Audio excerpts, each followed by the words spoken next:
Team C आणि team D.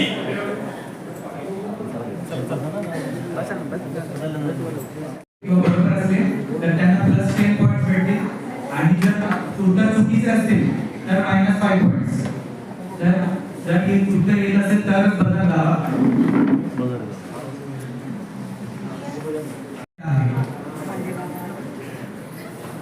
हे कोणत्या प्रक्रियेचे सिंबल आहे? Team C. बाकी टीम्स रेडी? Next question. पुढील प्रश्न. आता प्रश्न पूर्ण. डायलिसिस साठी हातात केलेल्या या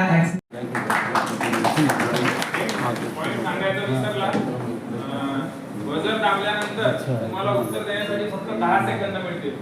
कारण प्रश्न आलेला मग सगळेच जण बजर वाजवतील.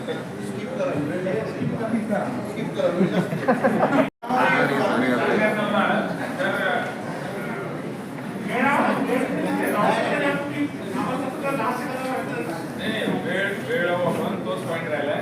वेळ लागल्यानंतर दुसऱ्याला चान्स आहे. 10 सेकंद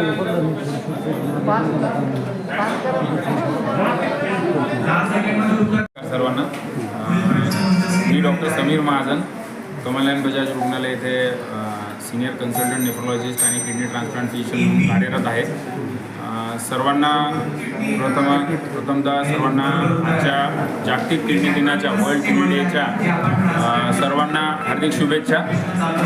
वर्ल्ड किडनी डेचा उद्देश हा किडनीच्या आजाराचे जनजागरण म्हणजे अवेअरनेस वाढवण्यासाठी असतो.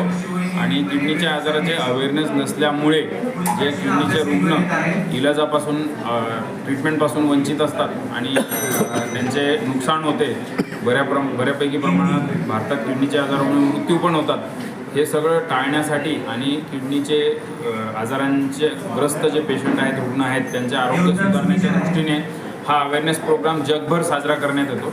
तसेच यावेळी कमलनयन बजाज रुग्णालयामध्ये डिपार्टमेंट ऑफ नेफ्रोलॉजीतर्फे आम्ही हा प्रोग्राम आज दिवसभराचा कार्यक्रम आयोजित केलेला आहे. यामध्ये डोनरचे सत्कार, किडनीचे जे ट्रान्सप्लांटच्या रुग्णांना ज्यांनी कुटुंबातल्या सदस्यांनी किडनी डोनेट केलेले आहेत त्यांच्या सत्कारसोबतच बाकी विविध उपक्रम या कार्यक्रमात आपण आज घेतलेले आहेत. जसे आता प्रश्नमंजुषा आहे, सकाळी ट्री प्लांटेशन झालेलं आहे, वृक्षारोपण. त्यासोबत आपण एक क्रिकेट मॅच घेत आहोत ज्याच्यामध्ये किडनीचे ट्रान्सप्लांटचे पेशंट आणि डोनर हे क्रिकेट खेळणार आहेत आणि त्यासाठी विनर पण आपण घोषित करणार आहोत. तर हे सर्व कार्यक्रम, त्यासोबत एक कार्यक्रम आहे ज्यामध्ये कल्चरल इव्हेंट आहे, म्हणजे डान्स, सिंगिंग, हे सगळं किडनीचे ट्रान्सप्लांट रुग्ण करणार आहे. तर हे सर्व ॲक्टिव्हिटीज घेण्याचा उद्देश असा आहे की समाजामध्ये जनजागरण व्हावं की किडनी ट्रान्सप्लांटनंतर म्हणजे किडनी फेल्युअरचे जे रुग्ण आहेत त्यांनी खचून न जाता किडनी ट्रान्सप्लांटनंतर नॉर्मल आणि पूर्णपणे हेल्दी निरोगी आयुष्य ते जगू शकतात तुमच्या आमच्याप्रमाणे. हा संदेश देण्यासाठी कमलनयन बजाज रुग्णालयामध्ये हा दिवसभराच्या ॲक्टिव्हिटीज घेण्यात आलेल्या आहेत. सर, आपल्या हॉस्पिटलच्या वतीने आतापर्यंत किती शस्त्रक्रिया करण्यात आलेली आहे? किडनी ट्रान्सप्लांट शस्त्रक्रिया ही कमलनयन बजाज रुग्णालयामध्ये अनेक वर्षांपासून होते. जवळपास 3 दशकांपासून ही शस्त्रक्रिया येथे होते आणि साधारण 1,500 रुग्णांपेक्षा जास्त रुग्णांवर किडनी ट्रान्सप्लांटची शस्त्रक्रिया कमलनयन बजाज रुग्णालयामध्ये झालेली आहे. सध्या आपण सामाजिक हेतूच्या दृष्टीने 100 रुग्णांवर फ्री किडनी ट्रान्सप्लांटेशन ड्राईव्ह किंवा किडनी ट्रान्सप्लांटेशन प्रोग्राम हा आपण रन करत आहोत.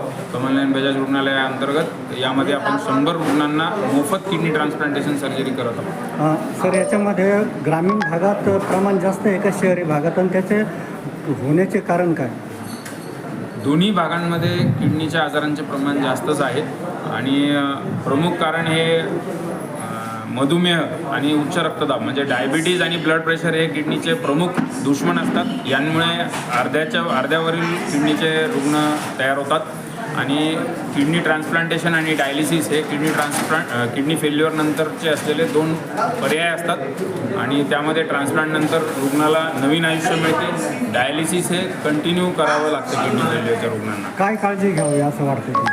किडनी फेल्युअरचे कारणं मी जसे सांगितले, मधुमेह आणि उच्च रक्तदाब म्हणजे डायबिटीज आणि ब्लड प्रेशर हे प्रमुख कारणं आहेत. तर हे 2 आजार टाळणे आणि ते आजार असतील तर त्या आजारांची योग्य काळजी घेणे, योग्य मार्गदर्शन आणि ट्रीटमेंट घेणे, पाणी जास्त पिणे, मुतखड्यांचा आजार असेल तर मुतखड्यांची ट्रीटमेंट योग्य आणि वेळेत करून घेणे, म्हणजे किडनी फेल्युअर होण्याच्या आधी त्याचे रोगनिदान करून किडनी फेल्युअरकडे जाण्यापासून टाळावे, म्हणजे प्रिव्हेंटिव्ह ट्रीटमेंट करणं गरजेचं आहे.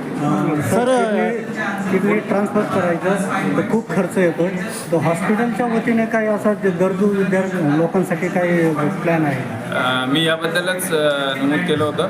तर किडनी ट्रान्सप्लांट हे खर्चिक आहे, त्यात शासनाच्या पण काही योजना आहेत आणि काही गरीब रुग्णांना किडनी ट्रान्सप्लांट बिलकुल परवडत नसल्यामुळे कमलनयन बजाज रुग्णालयाने ही स्कीम आणलेली आहे, ज्यामध्ये आपण 100 रुग्णांना, गरजू रुग्णांना मोफत किडनी ट्रान्सप्लांट सर्जरी करत आहोत. सर यंग जनरेशनमध्ये किडनीच्या आजाराचं प्रमाण किती प्रमाणात आहे आणि ते आजार होण्याची यंग जनरेशनमध्ये किडनीच्या आजारांचं प्रमाण खूप जास्त नाही आहे, पण तरी त्याचं होण्याचे प्रमुख कारणं आहेत स्ट्रेस, लाईफस्टाईल, सिडेंटरी लाईफस्टाईल म्हणजे व्यायामाची कमी, पाणी कमी पिणे, प्रदूषण.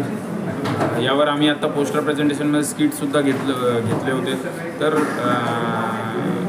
प्रदूषण, पाण्याचे कमी सेवन, किडनी स्टोन्स आणि ब्लड प्रेशर आणि स्ट्रेस या गोष्टींमुळे यंग जनरेशनमध्ये काही अनुवंशिक आजारांमुळे पण किडनीचे आजार होतात, पण त्याचं प्रमाण अत्यंत कमी असतं. तर तुम्ही मेसेज काय देणार यंगस्टरला टू प्रिव्हेंट किडनी डिसीज प्रिव्हेन्शनसाठी मी परत तोच मेसेज देईल की पाणी जास्त पिणे, निरोगी आयुष्यमान म्हणजे लाईफस्टाईल चांगली असणं गरजेचं आहे, व्यायाम रेग्युलर करणं गरजेचं आहे, संतुलित आहार गरजेचा आहे आणि त्यांना स्वतःला किंवा घरातल्या इतर कुटुंबियांना जर ब्लड प्रेशर आणि मधुमेह असेल तर त्याची योग्य ट्रीटमेंट वेळेत घेणं अत्यंत गरजेचं आहे.